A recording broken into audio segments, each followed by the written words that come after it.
Hai, Assalamualaikum. Selamat datang di Nawasana Channel. Hari ini saya akan melanjutkan membacakan novel yang berjudul Terpaksa Menikahi Bad Boy bab 139. Jangan lupa di like, komen, dan subscribe ya. Selamat menikmati. Atas nama ibuku, aku meminta maaf pada Kak Mel. Melisa bergeming, hanya air mata yang bergulir liar di wajahnya. Sementara itu, Arsen hanya menunduk malu. Kita berdua ada di posisi yang berbeda, tapi kita sama-sama merasa dikhianati. Dan karena ibu kandungku udah nggak ada, aku harap Kak Mel mau memaafkan kesalahan fatal yang sudah beliau perbuat di masa lalu. Urusan dunianya memang sudah selesai. Tapi aku gak mau kalau masih ada yang menyimpan marah dan dendam pada mendiang ibuku. Apa yang Shanum katakan terdengar naif, tapi Melisa tak menyangka kalau Shanum bahkan tak ragu meminta maaf atas nama ibunya. Terlintas kalau Shanum akan bersikap pongah dan menyalahkan Arsen sepenuhnya, tapi ternyata tidak. Justru Shanum benar-benar mewakili mendiang ibunya saat ini. Ada banyak yang mau aku ucapkan pada Kak Mel. Karena Kak Mel sudah datang ke sini, bagaimana kalau Kak Mel ikut bergabung ke acara akikoh Baby R? Pinta Shanum lalu menyekap pipinya yang basah perlahan. Melisa belum menjawab. Dia juga sibuk mengeringkan wajahnya dengan tangannya sendiri. Tadinya ingin cepat-cepat enyah, tapi dia malah jadi ingin berlama-lama di sana. Ayo Mel, gak ada salahnya, kata Arsen memberanikan diri untuk bicara. Pak Arsen, silahkan masuk duluan. Papa Ilham sudah menunggu di dalam, kata Shanum tanpa menoleh pada Arsen. Iya, saya akan masuk, putuskan Arsen. Arsen pun membiarkan momen itu menjadi milik Shanum dan Melisa. Entah kenapa Arsen sangat yakin kalau pada akhirnya Melisa akan luluh dan menerima ajakan adiknya. Kak, Melisa menoleh dan kini kedua pasang mata yang nyaris serupa itu bertemu, saling berpandangan dan saling tenggelam di dalamnya. Ada ketulusan di mata Shanum yang Melisa rasakan, dan ada kesungguhan di mata Melisa yang bisa Shanum lihat. Hidupku hancur, keluargaku hancur, gak ada lagi rumah yang bisa aku singgahi. Tapi aku sadar kalau ini bukan salahmu, Shanum. Kita sama-sama terluka. Aku mau tahu seberapa terluka kamu dan apa yang bisa mengalahkan luka yang aku rasakan sekarang ini. Melisa terisak, suaranya terdengar berat dan parau. Dia tak tahu bagaimana menyusun kata-kata yang ingin ia ucapkan, tapi walau begitu Shanum sangat mengerti. Apa ini masih bisa diperbaiki? Aku nggak tahu, tapi faktanya di dalam aliran darahku ada darah yang sama dengan yang mengalir di aliran darahmu, dan kita benar-benar gak tahu apa-apa. Tiba-tiba kita terjerembab dalam kenyataan yang amat sangat menyakitkan ini. Melisa melanjutkan kata-katanya. Begitu banyak yang ingin ia katakan, dan setelah beberapa saat mengungkapkan unek-uneknya, Melisa pun mulai merasa sedikit lega. Bisa Kak, bisa. Hidup kan harus terus berjalan.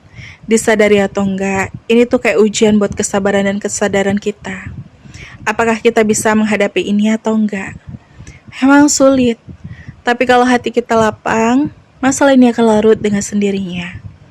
Kita bisa menjalani hidup kita masing-masing lagi, dan memaafkan semuanya. Melisa masih menatap Shanum yang berusaha tegar agar ia mampu menopang kesedihan Melisa. Aku gak yakin kalau aku bisa, gumam Melisa meragu. Bisa Kak, ayo masuk. Setelah acara Baby R selesai, nanti kita bicara lagi dari hati ke hati, melepaskan semua beban, benci dan dendam yang mulainya bergejolak di antara kita selama ini. Ajak Shanum sekali lagi. Melissa merasakan ketenangan itu. Dia pun tertarik memenuhi ajakan Shanum. Tapi dia sadar kalau dirinya tidak memakai pakaian yang pantas untuk pengajian. Hanya celana jeans dan kemeja pendek dan tak memakai penutup kepala. Tapi aku gak bisa masuk ke acara kalian dengan pakaian kayak gini, kata Melissa. Aku punya beberapa pakaian yang belum aku pakai, Kak. Ukurannya terlalu panjang buatku. Dan tadinya mau aku rombak terlebih dahulu. Tapi kayaknya cukup buat Kak Mel. Apa Kak Mel mau coba? Bajunya masih baru kok, belum pernah aku pakai, tawarkan Shanum. Melissa semakin tertarik, apalagi dia tahu kalau orang-orang di dalam halaman rumah sana sedang menunggu Shanum sebagai si empu acara. Kalau Kak Mel ragu, masuk lewat pintu depan, ayo kita masuk lewat pintu belakang. Aku tunggu di halaman parkir. Nanti kita akan masuk ke rumah lewat pintu belakang. Melissa makin antusias walau dia masih memperlihatkan sikap yang agak dingin pada Shanum. Gimana Kak? Shanum menunggu jawaban Melissa. Beberapa detik kemudian, Melissa mengangguk pelan sebagai tanda setuju. Sungguh, Shanum senang dengan itu. Zahran tak berani mengganggu momen emosional di antara Melissa dan Shanum. Zahran lihat situasi terpantau kondusif. Dia pun hanya memperhatikan dari ambang gerbang rumahnya. Sementara Melissa kembali masuk ke dalam mobil, Shanum berjalan kaki menuju ke gerbang rumah menghampiri Zahran. Semua baik-baik aja kan? Tanya Zahran lalu menyeka sisa basah di wajah Shanum. Baik-baik aja bang, Kak Mel mau gabung ke acara kita. Jawab Shanum dengan senyum simpul dan yakin. Benarkah? Melissa mulai masuk ke halaman rumah yang luas itu. Dia langsung memarkirkan mobilnya di area parkir yang lebih dekat ke taman belakang rumah. Zahran takjub. Entah apa yang istrinya katakan, sehingga Melissa yang manja dan emosi dan egois mau mendengarkannya. Bang, aku mau antar Kak Mel ganti baju ke dalam. Bilangin sama ibu bapak, mama dan papa ya. Secepatnya aku akan bergabung kalian. Izin Shanum pada Zahran. Tausiah sudah dimulai dan Zahran tak mungkin terus menginterogasi istrinya. Dia pun berusaha percaya kalau semuanya akan baik-baik saja. Ya udah, begitu selesai, kamu langsung gabung lagi ya. Setujui Zahran. Iya bang. Shanum berjalan menuju pada Melissa yang sudah menunggu. Sebenarnya, Melissa sangat risih karena tiba-tiba mata orang-orang menatap pada dirinya walau dari kejauhan. Aira dan Berna juga memperhatikan dan hampir-hampir tak percaya melihat kebersamaan Melissa dan Shanum. Semoga saja malam ini adalah awal yang baik buat mereka, harap Aira. Sebenarnya sih aku kesel sama yang namanya Melissa itu.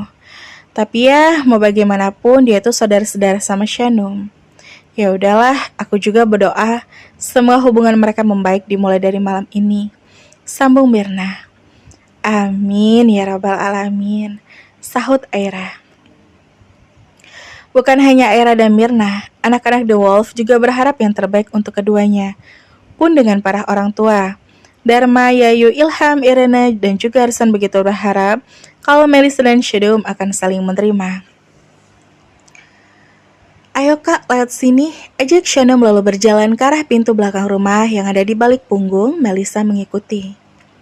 Maaf, udah ganggu acara kamu, ucap Melissa, tapi sekali lagi dia masih bersikap agak dingin. Gak apa-apa kak. Shanum akan mengajak Melissa untuk naik ke dalam mobil, ke dalam rumah. Shanum akan memberikan salah satu pakaian panjang berserta dengan hijab pada Melissa. Itu tadi benar Shanum sama Melissa kan? Bisik Irene pada Ilham. Sedikitnya Irene merasa cemas. Iya, itu Melissa. Tapi Dharma percaya kalau Shanum dan Melissa pasti akan berbaikan di momen ini. Dharma tak mengkhawatirkan apapun. Semesta akan selalu mencintaimu, Shanum. Bahkan mereka yang membenci akan tersadar betapa nyamannya mengenal dirimu. Batin Dharma. Pak, itu Shanum sama anaknya Pak Arsen. Mau ngapain coba? Kok ngendap-ngendap lewat pintu belakang? Biar ibu samperi ya, takutnya terjadi apa-apa. Bisik Yayu Parno sendiri. Sudah, biarkan saja mereka. Mereka itu kan saudara, sahut Dharma. Tapi gimana kalau anak itu jahatin Shanum? Gimana kalau pas di tangga nanti Shanum didorong sampai jatuh? Ah, ibu ini terlalu banyak nonton sinetron sama telenovela. Mana ada seperti itu, Bu? Sudahlah, biarkan mereka saling menemukan kenyamanan pada diri mereka masing-masing. Yayu memang terlalu berlebihan, tapi itu juga beralasan karena yang Yayu tahu, Shanum dan Melissa memiliki hubungan yang tidak baik sebelumnya. Melissa menunggu di ruangan tamu sementara Shanum pergi ke kamar untuk membawakan pakaiannya. Melissa tak menyangka kalau nalurinya begitu mudah mengikuti ajakan Shanum. Ternyata hatinya memang sepenasaran itu. Dan yang pasti hatinya merasakan kenyamanan setelah saling bicara. Jadi kayak gini rasanya. Pantas saja Zah mudah berpaling. Pantas saja Nares berubah manis. Batin Melissa di saat menunggu. Hanya menunggu sekitar 10 menit, Shanum kembali muncul menuruni tangga dengan sangat hati-hati dengan sebuah pakaian. Shanum sangat antusias sekali. Ini Kak, coba aja di kamar itu, kata Shanum lalu menyodorkan gamis cantik berwarna merah muda dengan kerudung bermotif yang senada dengan warna gaunnya. Melissa bangkit dari duduknya dan menerima pemberian adiknya. Melissa melihat masih ada lebar pristik pada pakaian itu. Ini masih baru, memangnya nggak apa-apa kalau aku pakai? Tanya Melissa meragu. Dan sampai detik ini, sikapnya masih dingin walau di dalam hati sudah mulai lumar. Nggak apa-apa Kak, kalau Kak Mel suka, Kak Mel boleh memilikinya. Ayo cobalah. Mel pergi ke kamar tamu yang ada di dekat kamar Bi Ija. Shanum berharap Melissa akan menyukainya. Walau pertemuan pertama mereka diwarnai dengan penuh keharuan pada awalnya, tapi Shanum berharap kalau ini akan menjadi awal yang baik bagi mereka. Mari kita terima takdir ini dengan ikhlas bersama-sama, Kak. Gumam Shanum sembari menunggu Melissa muncul. Shanum menunggu dengan sabar. Cukup agak lama dan acara terus berjalan. Pengajian sudah berjalan sekitar 30 menit. Acara gunting rambut mungkin akan menunggu kemunculan Shanum nanti. Dan, tada! Melissa kembali dari dalam kamar dengan balutan gamis pink itu. Melissa sangat cantik dan santun, tapi dia malah terlihat canggung. Wah, Kak Mel cantik banget. Sambat Shanum lalu berjalan mendekat karena Melissa agak struggling dengan kerudung segi 4. Melissa tak tahu bagaimana cara merapikannya. Sorry, udah bikin waktu kamu terbuang percuma. Tapi aku gak tahu cara pakai hijab ini dengan benar, kata Melissa. Gak apa-apa Kak, tausiahnya bisa kedengaran sampai ke sini kok. Sini aku yang pakein hijabnya. Kak Mel bisa tolong ikat dulu rambutnya, kata Shanum perlu perhatian lalu merapikan hijab itu menjadi lipatan segitiga yang rapi. Melissa menurut. Melissa membak rambutnya rapi dengan sebuah cepolan. Shanum harus berjinjit kaki untuk bisa mendandani Melissa, karena Melissa lebih tinggi darinya. Maaf ya, biar aku bantu, kata Shanum. Kini wajah mereka teramat dekat. Melissa mengalah dan agak membukukan tubuhnya. Melissa bisa menatap wajah adiknya yang cantik. Melissa terenyuh dan dia jadi insecure. Dia memang cantik, cantik pula hatinya, batin Melissa sadar. Kalau sudah begini, tinggal disematkan pakai peniti kayak gini. Sudah melepaskan kaos bros kecil yang menjadi hiasan kerudungnya untuk ia sematkan di bawah dagu Melissa. Udah deh, Kak Mel cantik banget dalam balutan hijab kayak gini, kayak model iklan hijab gitu. Puji Shanum yang sudah bersikap hangat dan cheer up sejak awal tak peduli walau Melissa masih berusaha tahan harga untuk beramah tamah. Thanks, ucap Melissa lalu melihat sendiri penampilannya lewat kamera depan ponselnya. Melissa suka, dia memang berbeda dan entah kenapa dia jadi merasa mirip dengan Shanum. Udah siap, ayo. Melissa masih menatap Shanum, kali ini bukan tatapan benci dan dengki, tapi tatapan lain yang begitu dalam. Aku happy deh karena Shanum dan Melissa udah baikan. Semoga seterusnya mereka baikan dan Melissa bisa menjadi lebih baik ya.